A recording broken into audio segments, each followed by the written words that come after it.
Hi guys! Good morning! Welcome back to our channel, Marjan's Garden. So ngayon guys ay maaga pa at nagpapausok ako dito sa garden kasi maraming nangangagat and na rin guys para mawala yung mga insekto na nandito sa garden ko.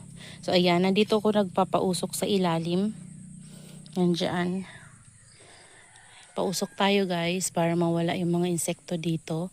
Yan, para makaikot din tayo dito sa loob ng garden. And yung munro ko pala dun guys, hindi ko na napakita kasi maaga akong gumawa para hindi ako mainitan. So nagsisimula pa lang lumabas yung init. Ipapansin nyo doon guys banda, meron ng konting sunlight. Pero dito wala pa kasi nahaharangan ng nyug. So niripat ko yung munro na nandoon. Yan, pati yung Crispy Beauty ko guys, ay hindi, yung Trailer Pearl pala.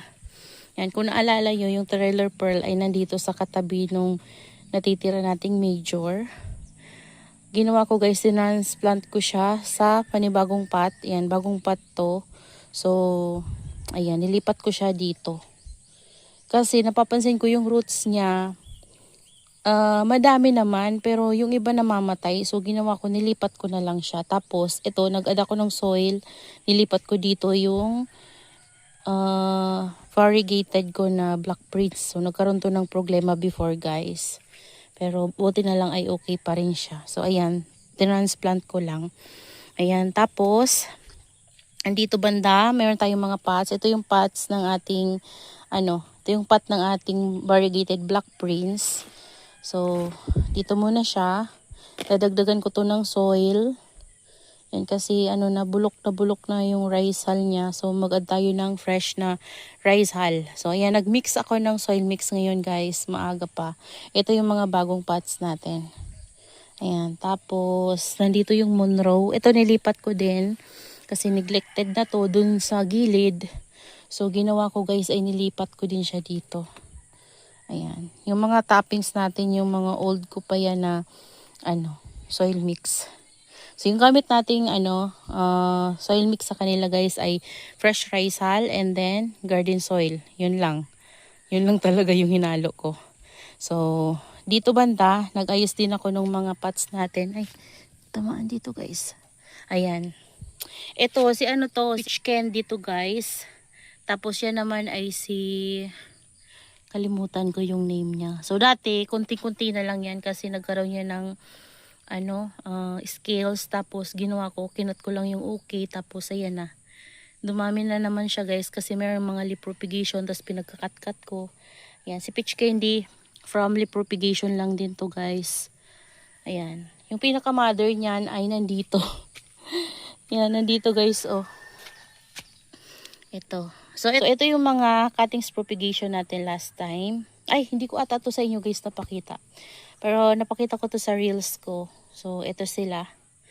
Yan, si Aaron P, si Ellen. Tapos, ito yung dating nandito na nilabas ko para maulanan. So, ayan na guys, oh.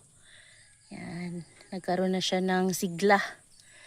Pinasok ko na ulit guys kasi baka ma-overwater naman. Kasi mga babies pa yan. Malaki talaga yung pot niya. Ayan. Tanggalin ko lang to guys na try. Yan o, yung pinapausok ko guys. So, yan o. Ayan. Nausukan sila dito. Ayan o. Ganda nila guys. So, kailangan talagang magpausok. Lagi ko naman itong ginagawa. Kayo din ba guys? Ginagawa nyo din sa garden nyo. Ayan o. Kitang-kita yung usok. So, kahapon, naglilinis din ako. And marami pa tayong kalat. Papalinis ko sana to sa kapatid ko ngayon. Kaso lang, mayroon siyang gagawin. So, ito yung natapos ko kahapon.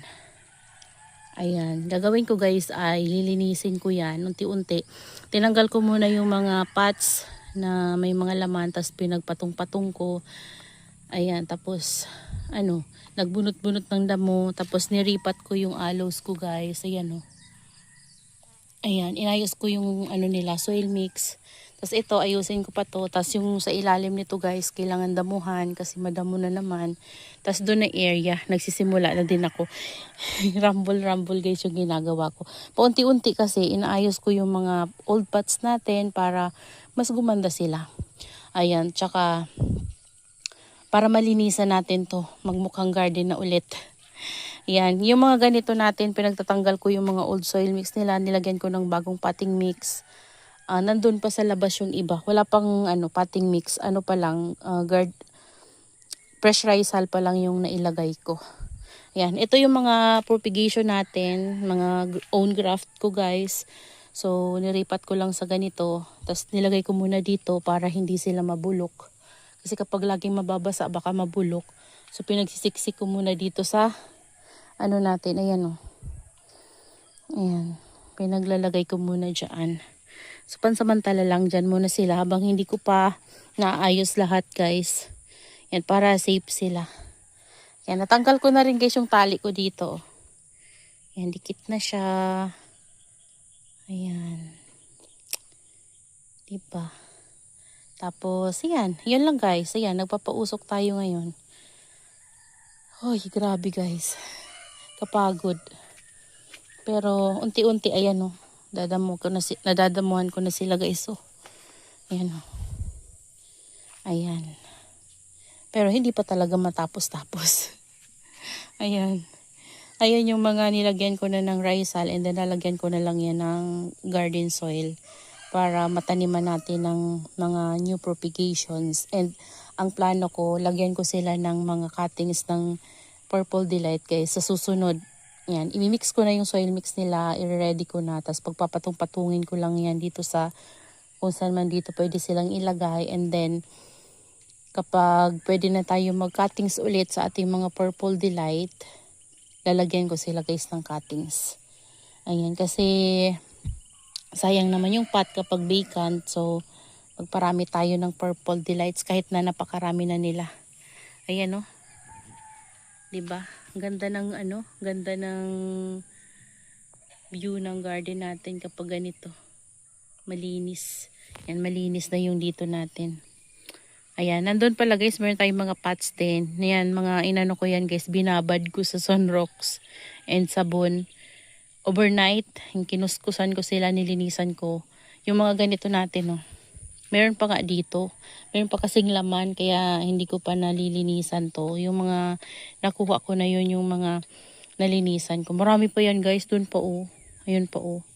Pero yung iba kasi, sira na. Parang nabulok na. Pero yung iba okay pa. So yung okay pa, tataniman ko na lang ng Echeveria succulents kapag naayos ko na sila. Yan, magpo-propagate tayo ng mga Echeveria succulents. Yung mga ganito, pwede natin ilipat sa ganun. Yan, para mas lumaki din sila. Ayan oh, may mga lipro pa tayo guys. Yan, diba? Ang dami-dami na nila guys. Ito, plano kong itabi. Kasi plano kong ilagay yung mga nasa ganito ko guys dyan. Oh.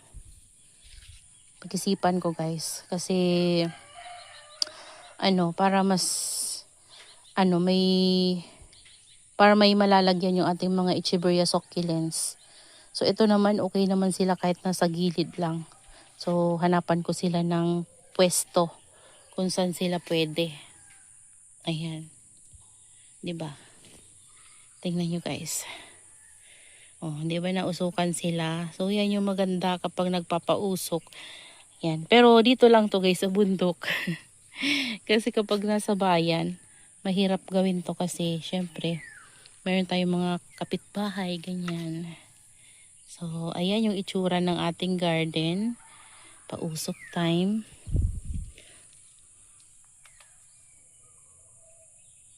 Ang lalaki nila guys. So, ito na pala guys, yung Monroe. Ayan. Lipat ko dito. May buo pa na garden soil. Ayan, ito yung ating Monroe na nandun sa tingnan nyo. Diba? Ganda. Ayan, naripat na natin siya. Ito, hayaan ko lang to guys. Ayan, may bulaklak na siya oh. Ayan, grabe yung usok. Ayan. Yan guys, yung mga nagawa natin today. Nagkakaroon ng ano tong ano ko guys. Uy. Nawiwisikan di siya dito. Sobra na sa tubig. Sobrang butsyog na guys. Ayan. Stop na tayo sa pagbasa-basa sa kanya. Sobrang busog na ng leaves niya. Ayan. Ang ganda nila guys. So, tingnan nyo oh. Grabe. Sobrang ganda. Lalo na to oh. Purple delights. Ayan. Ito din. Ito, kulang pa to sa dilig. Kailangan pa niya ng dilig. Kasi mapapansin nyo, yung leaves niya medyo payat pa. Compare dito na sobrang butsyog. Ayan. Sa tagal ko talaga guys, aalaga ng purple delights. Ay nagpo-propagate. Alam ko na yung ano, sa tingin pa lang. Ayan. Kulang pa to sa tubig. Kailangan niya pa ng konting water pa. Isang mga dilig na lang yan guys. Ganito na yan kabubusog. Ayan. Kulang yung sunlight ngayon guys na natatanggap nila kasi palaging maulan dito. So ngayon, medyo may lumabas na sunlight pero mahina pa rin. Ayan o, nawawala pa rin. Ayan yung niready ko na pot case o. Yung mga nilinisan ko. Ayan sila. Ito, plano ko sanang i-uproot ulit kasi lilinisin ko yung pot niya. Kasi yung isa niyan ay binabad ko ulit sa Sunrocks na may sabon para malinisan guys. Kaso lang, kakaripat ko lang yan. So, iniisip ko kung uproot ko ba or baka ma-istorbo din siya. So, siguro saka na guys. Ayan, hayaan ko na lang siguro. Linisan ko na lang kahit medyo madumi-dumi ay okay lang. Yan, kasi ma-istorbo yung ano niya, paglaki niya. Yan, kakaripat ko lang din kasi. So, ayan guys, yung itsura ng ating garden. Pausok time tayo. Tingnan nyo to. Ayan, ang ginagawa ko nito, ginaganyan ko guys. Oh, para dito lang sila na area. Hindi sila kakalat. Kasi yung burrito natin yan kawawa. Kapag naanuhan nito, kasi bilis nito dumami. Pwede nito ikat dito. Oh. Ganyan oh. Trim. Pero sige lang. Ipahang lang natin guys. Ito na yung nadisgrasya guys oh. Kawawa siya pero okay lang yan. Dadami din guys yan. Matatakpan din yung naanuhan niya. Na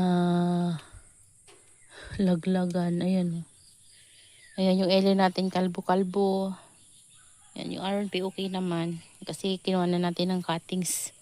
So yun lang guys. That's all for today's video. Yan. I hope you enjoy watching and see you on my next vlog. Happy gardening everyone. Tatapusin ko lang yung ginagawa ko dito and ayun, okay na guys.